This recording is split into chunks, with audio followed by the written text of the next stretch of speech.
인생을 바꾸는 영적 습관. 첫 번째 파트의 마지막 세 번째, 순종으로 살아내기입니다.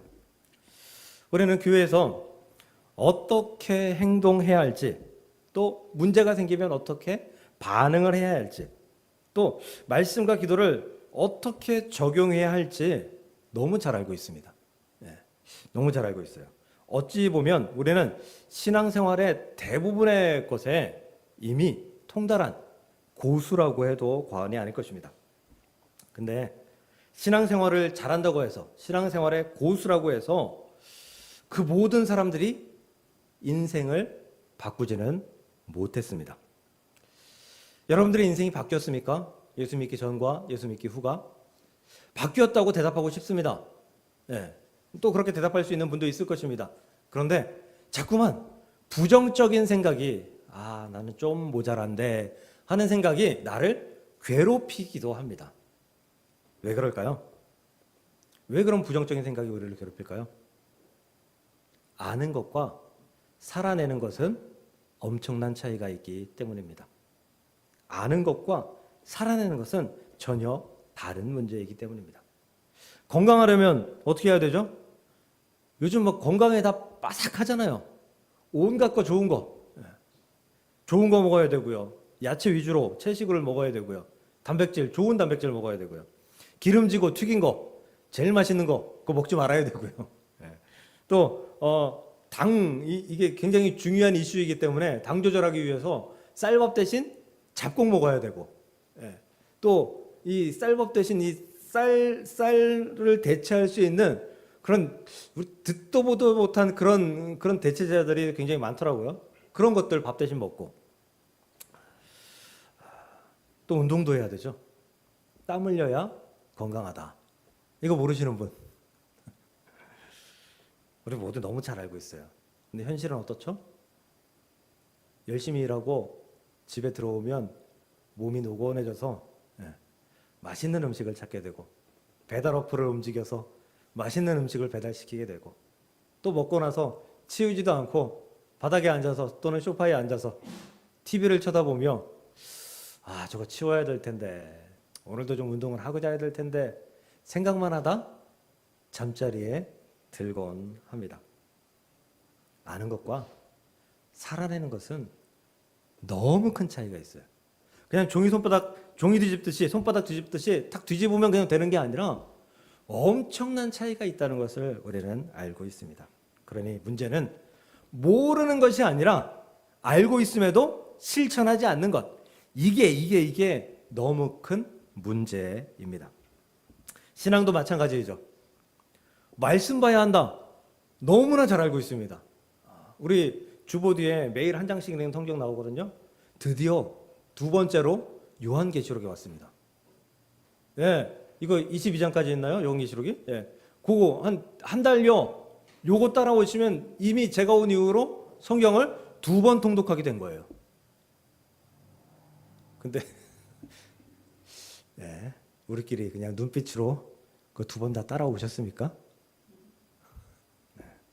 따라오시기를 바랍니다. 짧은 시간 그렇게 투자하니까 나도 모르는 사이에 두 번이나 통독하게 된 거잖아요. 말씀 봐야 한다는 거 잘하는데, 기도해야 하는 거 잘하는데, 오늘 말씀에 순종해야 하는 것도 너무 잘하는데 막상 실천하지 못하는 그런 부끄러움이 우리 안에 있습니다. 그러니까 이제 우리의 인생이 바뀌길 소망한다면 알고 있는 신앙에서 더 나아가 살아내는 신앙으로 변화되어야 함을 믿으시길 주님의 이름으로 간절히 축복합니다. 야고보서 1장 22절, 이거 지지난주에 봤던 성경 구절이에요.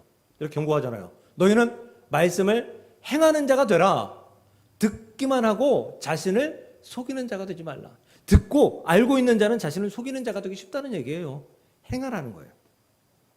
요한복음 13장 17절에서는 너희가 이것을 알고 행하면, 제가 저희 성경에 쉼표 없어요. 근데 일부러 달았어요. 아는 것과 행하는 것은 다르기 때문에. 알고 그리고 행하면 복이 있으리라. 우리 교회 복 받으려고 다니는 거잖아요. 가장 중요한 게 천국의 복을 받으려고 다니는 거잖아요. 예수님께서 말씀하신 복들, 예수님을 따르면서 받기 원하잖아요. 우리가 원하는 그 모든 것들이 아는 것뿐만 아니라 행할 때에 우리에게 다가옴을 믿으시길 바랍니다. 그러므로 신앙은 아는 것이 아니라 살아내는 것입니다. 믿음은 깨달음으로 끝나는 것이 아니라 순종까지 나아가야 한다라는 사실을 기억하시고 실천하실 수 있기를 주의 이름으로 축복합니다. 오늘 본문에 베드로가 등장합니다. 베드로는 참 존경할 만한 사람인데 또 가끔은 우리의 욕을 먹기도 하는 그러한 사람이기도 합니다. 그 베드로는 오늘 밤새도록 물고기를 잡았어요. 그런데 물고기를 하나도 잡지 못했죠. 한 마리도 잡지 못했어요. 베드로는 고기잡이 전문가입니다. 고기잡이에 대해선 그 누구의 조언도 들을 필요가 없는 사람입니다. 그런데 그때 예수님께서 4절에서 말씀하십니다. 깊은 데로 가서 그물을 내려 고기를 잡으라. 여러분이 베드로라면 어떻게 하시겠습니까? 주님, 저는 어부입니다. 한평생 어부로 살았습니다. 이미 다 해봤고요. 오늘은 안 되는 날이에요. 오늘 같은 날도 있는 거예요. 그럼 예수님, 그냥 장난하지 마시고 그냥 들어가 쉬세요. 나도 들어가 쉴랍니다.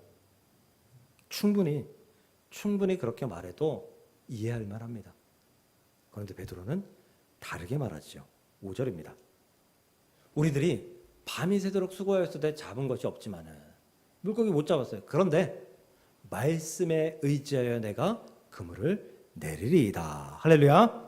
베드로는 이 한 번의 순종이 그의 인생을 바꾸었다라고 해도 과언이 아닌 그런 사람인 것입니다. 우리에게도 한 번의 순종으로 말미암아, 단 한 번의 순종으로 말미암아 인생이 변화되고 인생이 송두리째 바뀌는 놀라운 은혜와 축복이 있기를 간절히 소망하고 축복합니다. 그러므로 사랑하는 성도 여러분, 인생을 바꾸는 것은 결코 지식이 아니다. 깨닫는 것도 아니다. 말씀에 의지한 단 한 번의 순종이다라는 사실을 기억하시고 그 순종을 올해의 말씀을 통해서 결단할 수 있기를 주님의 이름으로 간절히 축복합니다. 첫 번째, 순종은 내 경험을 내려놓음으로 시작합니다. 순종을 해야 하는 건 잘 알고 있습니다. 근데 사실 순종이 쉽지만은 않아요. 쉽지 않아요. 생각보다 어렵습니다. 왜일까요? 그 중에 하나가 우리가 살아낼 방법을 알고 있기 때문이에요. 이렇게 되면 이런 상황에선 이렇게 살아가야 되고 저런 상황에선 저렇게 살아가야 된다. 이걸 우리가 너무도 잘 알고 있어요. 그래서 문제가 생겼을 때도 또 기쁜 일이 생겼을 때에도 어떻게 대처해야 될지 너무 잘 알고 있고요. 우리 주변에는 그런 일들에 대해서 조언해주고 도와줄 사람들이 너무나 많다는 거예요. 오늘 5절에 아까 읽은 말씀에 이런 말씀이 있었죠. 선생님, 우리들이 밤이 새도록 수고하였으되 잡은 것이 없지만은, 이 수고, 베드로가 한 수고, 이게 베드로의 경험을 통해서 이미 알고 있는 지식이잖아요. 그걸로 말미암은 수고잖아요. 그러니까 베드로가 내가 알고 있는 한 최선을 다해 잡아봤는데 잡지 못했어요 라는 거예요. 다시 말하면 다 해봤는데 이건 안 되는 것 같아요. 저녁에 밤이 되면 다시 나가서 고기 잡는 게 맞는 것 같습니다 라는 거예요. 맞는 말이에요. 물고기는 낮에 많이 잡히지 않아요. 잘 잡히지 않아요. 또 저는 잘 모르는데 많은 설교가들이 그러더라고요. 이 깊은 바닷속, 깊은 강 속에는 물고기를 잡기가 더 어렵다고 하더라고요. 그물을 내려서. 그래서 조금은 낮은 곳으로 와서 그물을 내려야 된다. 이런 것들이 베드로가 경험적으로 알고 있는, 그래서 수고한 일들일 거예요. 그래서 베드로는 상식적으로도 경험적으로도 예수님의 명령을 들을 이유가 없었습니다. 듣기 어려운 명령이에요. 베드로는 지금 좀 기다렸다가 육체를 좀 충전했다가 그리고 충전된 몸을 가지고 저녁 때 나와서 다시 열심히 그물을 던지면 어제 잡지 못한 것도 오늘 잡을 수 있을 것이다 라는 기대를 가지고 다시금 나오기를 소망했을 거예요. 몇 년 전에 제 고향 강원도 원주를 가려고 내비게이션을 딱 켜니까 1시간 50분 걸린다고 나오더라고요. 굉장히 빨라졌네 라는 생각을 했어요. 보통 2시간 반? 뭐 이렇게 걸렸었거든요. 속으로 얼마 안 걸리네 라고 생각하고 고속도로를 탔는데 내비게이션이 자꾸만 제가 모르는 길로, 이상한 길로 가라고 하더라고요. 근데 여러분 같으면 어떻게 하겠어요? 한번 도전해봐? 하고 가겠어요? 내비게이션이 맞겠지 하고 가겠어요? 그래야 되는데 저는 똥꼬집이 있어가지고 내가 아는 길은 이 길이 아니야. 내가 아는 길로 가야 돼라는 생각으로 들어가지 않고 지나갔어요. 조금 지나가니까 1시간 50분 남았었다 그랬잖아요. 2시간 20분이 되더라고요. 30분 늘어나더라고요. 네. 나중에 다 돌아와서 검색해보고 뭐 해보고 알아보니까 그때 이제 제 고향 원주에 가려면 영동고속도로를 타고 갔어야 되는데 제2 영동고속도로라는 게 생긴 거예요. 광주 쪽으로 해서 가는 그 길이. 그 광주 쪽으로 해서 가면 1시간 50분이 걸리고 옛날 길, 그러니까 서해안 타다가 영동고속도로를 갈아타서 가면 2시간 20분이 걸리는 거였어요. 제 똥꼬집 때문에 30분 더 갔던 그런 기억입니다. 그런데 알지 못하고 그냥 그렇게 내비게이션을 보고 이렇게 출발했을 때 저는 또다시 그런 일이 생겨도 그런 실수를 하더라도 제가 아는 길을 택할 가능성이 높을 것 같아요. 아니면 잠깐 세워놓고 잘 살펴본 다음에 그 다음에 갔거나. 사람들은 보통 그렇습니다. 보통 내가 알고 있는 길, 알고 있는 방법이 최선이라고 생각해요. 최고라고 생각해요. 그리고 친구들하고 이런저런 일들에 대해서 이야기할 때, 대화할 때 막 피 튀기면서 싸우잖아요. 네, 목소리 높여가면서 내 말이 맞아, 네 말이 맞아. 그럼 싸우잖아요. 네. 그러다가 결국엔 아무 개의 말이 맞으면 네 말이 맞아 라고 인정하는 사람이 있는가 하면 그냥 입을 꾹 닫고 가만히 있기도 하죠. 우리가 방법을 너무 잘 알고 있다라고 생각해도요, 그 방법이 잘못되었을 가능성이 꽤 많습니다. 높습니다. 세상에 많은 것들이 진리라고 하잖아요. 모든 것들이 진리라고 하잖아요. 그런데 진리라고 한 그 모든 것들 다 깨어질 수 있습니다. 지금 미국과 이란의 전쟁. 옛날에 미국은 정말 전 세계를 군림하면서 평화를 유지했던. 그런데 지금 이 상황이 평화를 유지하는 건가? 약간의 의구심이 조금은 들어옵니다. 진리라고 생각했던 것, 진실이라고 생각했던 게 계속해서 바뀌게 되는 거죠. 1 더하기 1은 1이잖아요. 그런데 우리 어릴 때 많이 해보셨을걸요? 1 더하기 1은 그럼 2, 그럼 아니야, 틀렸어. 1 더하기 1은 1이야. 왜요? 물방울 한 방울에다가 또 다른 한 방울을 합치면 그냥 한 방울이 되니까. 양만 늘어나니까. 진리라고 생각하는 게 진리가 아닌 경우가 너무도 많다고요. 진리는 오직 예수님, 우리 하나님 한 분밖에 없는 줄 믿으시길 바랍니다. 그러니 주님의 말씀을 들어야 하는 거예요.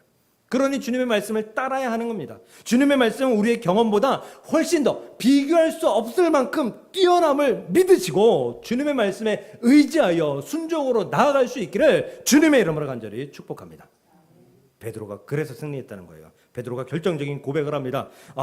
없지만은 물고기를 못 잡았지만은 그 다음에 뭐라고 얘기하냐면 내가 말씀에 의지하여라고 말합니다. 말씀에 의지하여.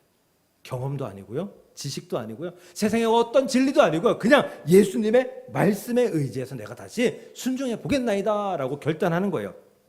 이 말씀에 의지하여에서 의지하여라는 표현은 헬라어로 에피토레마티라고 하는데요.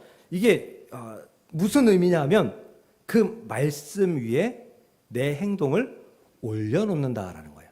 내 행동을 올려놓는다. 이게 의지하여라는 말로 쓰였다는 거예요.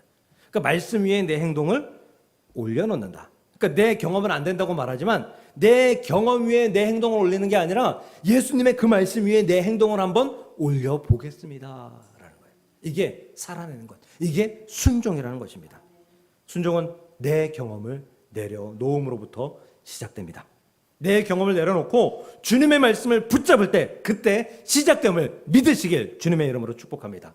잠언 3장 5절을 보면 너는 마음을 다하고 여호와를 신뢰하고 내 명철을 의지하지 말라. 우리가 가지고 있는 명철, 지혜 어떤 것도 의지하지 말라. 무엇만을 의지하라. 여호와 그 말씀만 의지하고 신뢰하라 라고 말씀합니다. 이사야서 55장 8절에는 내 생각은 너희의 생각과 다르다. 나 내 길은 너의 길과 다르다라고 말씀하십니다. 우리가 옳다고 맞다고 아무리 우겨도 하나님께서 이 길이 맞다, 이 생각이 맞다라고 말씀하시면 그 말씀이, 그 생각이 옳은 줄 믿고 순종하며 나아갈 수 있기를 간절히 소망합니다. 이미 해봤습니다. 안 되던데요. 예수님, 그 말씀은 저랑 맞지 않습니다. 이거 절대 되지 않는다라는 사실을 기억하시고, 예수님, 이해가 되지 않지만, 맞는 것 같지 않지만, 내 경험에 옳다고 말하지만 그럼에도 불구하고 내 행동을 예수님의 말씀에 올려보겠습니다. 순종하며 나아갈 수 있는 저와 여러분들이 될 수 있기를 주님의 이름으로 간절히 축복합니다. 두 번째로요, 순종은 이해되어서가 아니라 믿음으로 하는 것입니다. 순종이 어려운 다른 이유가 이해되지 않기 때문입니다. 오늘 5절을 다시 한번 볼게요. 말씀에 의지하여 내가 그물을 내리리이다. 순종이죠. 근데 이 말씀의 뉘앙스를 보면 이해되진 않지만 말씀이니까 따라 보겠습니다. 순종해 보겠습니다. 이런 결단인 거죠.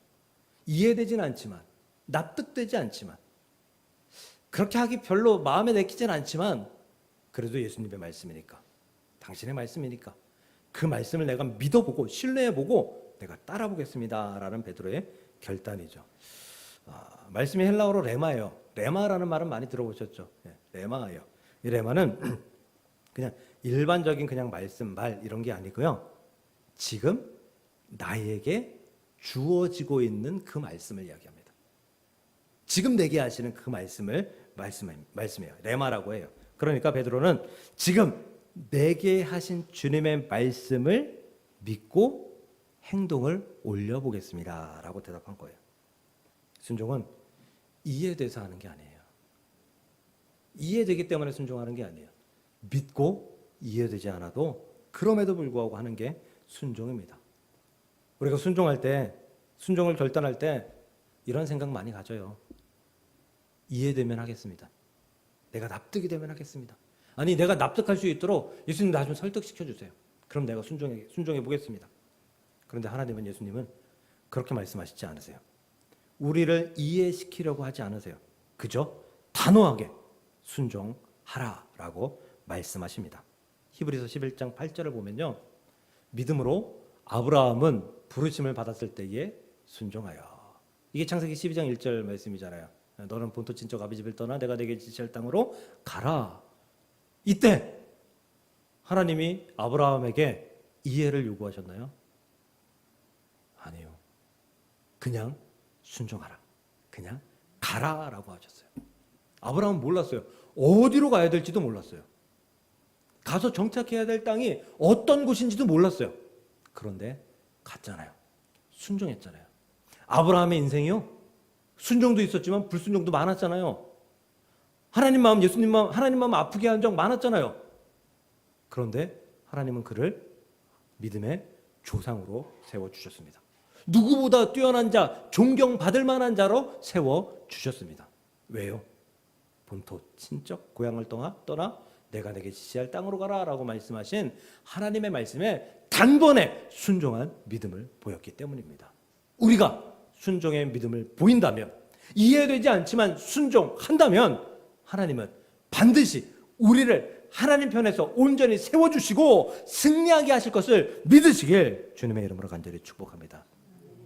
바꿔 말하면요, 우리가 순종해야 되는데 순종하지 못했어, 순종할 수 없어, 순종하기 어려워 라고 생각하고 판단하고 행동한다면, 다시 말하면 그것은 믿음이 없는 것입니다.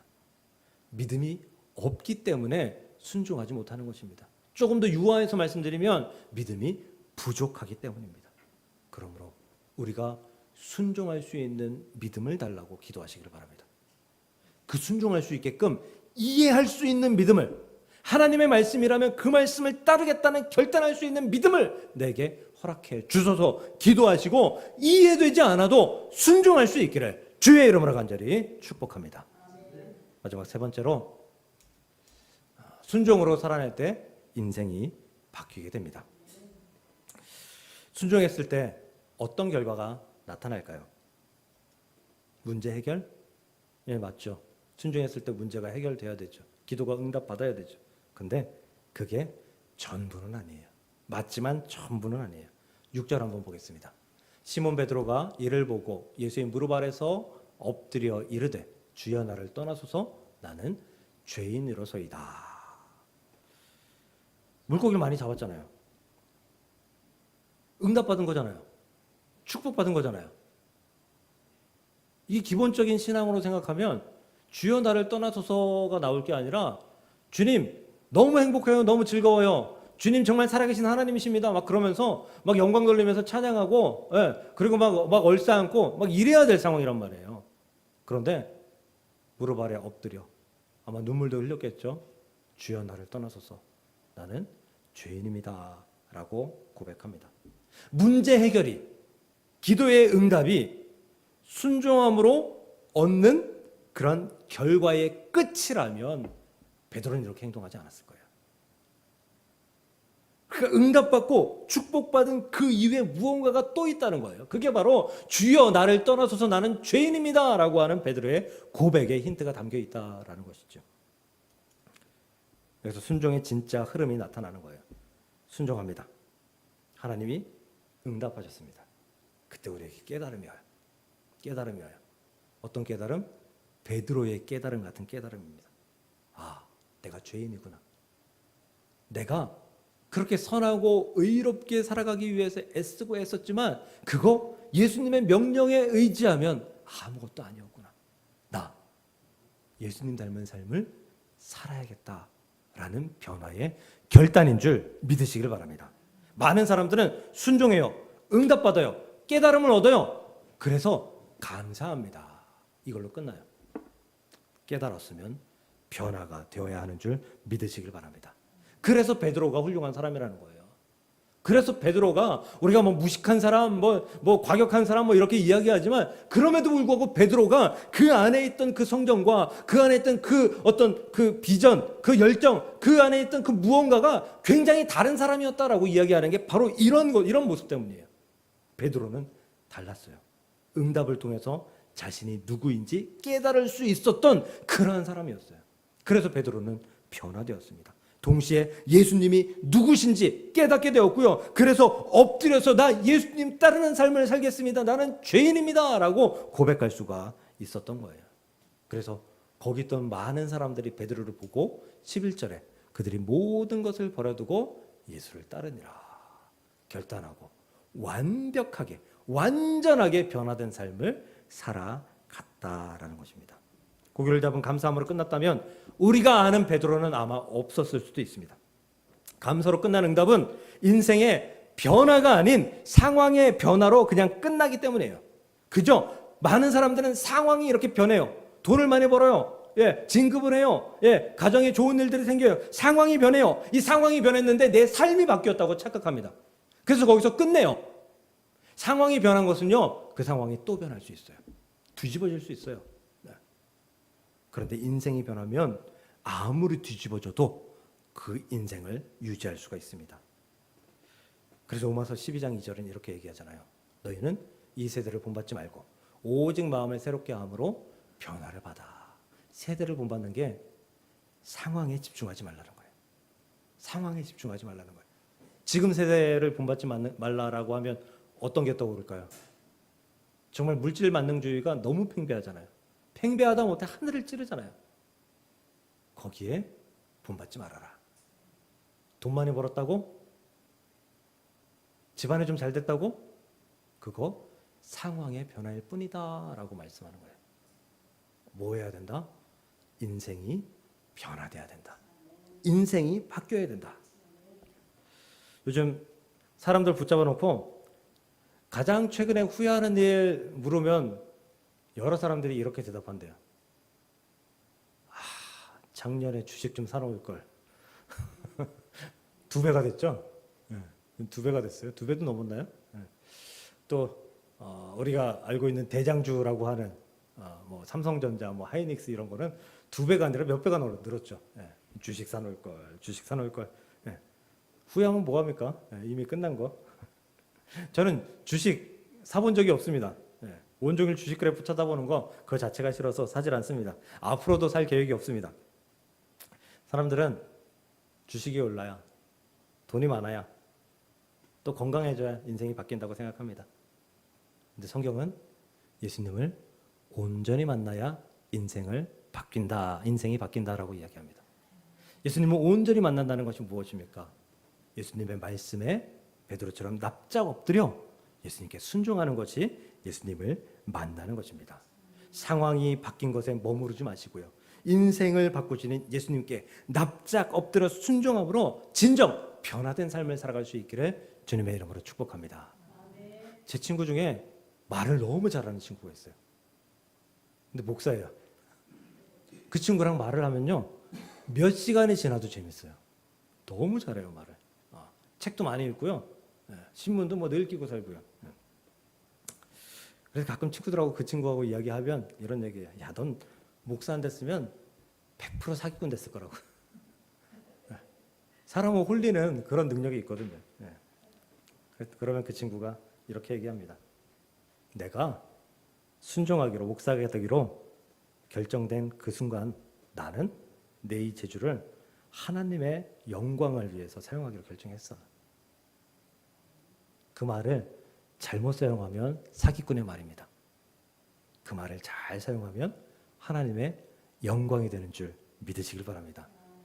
우리의 인생이 그렇게 바뀌어야 합니다. 예수님은 평범했던 그 어부 베드로의 인생을 뒤집어 놓으셨어요. 완전히 바꿔 놓으셨어요. 베드로는 말씀에 의지하여 내가 그물을 내리리다 한번 순종한 것뿐이에요. 그 순종을 통해 그리고 주여 나를 떠나소서 나는 죄인으로서이다 라는 깨달음을 받았고, 깨달음으로 끝난 것이 아니라 그 깨달음의 연장선인 예수님께로 향한 삶의 변화, 인생의 변화를 누림으로 말미암아 그 누구도 무시할 수 없는, 그 모든 사람이 다 존경하는 사도 베드로, 초대 교황과 같은 그런 모습을 가진 자가 된 줄로 믿으시길 바랍니다. 사랑하는 성도 여러분, 우리도 결단할 수 있기를 소망합니다.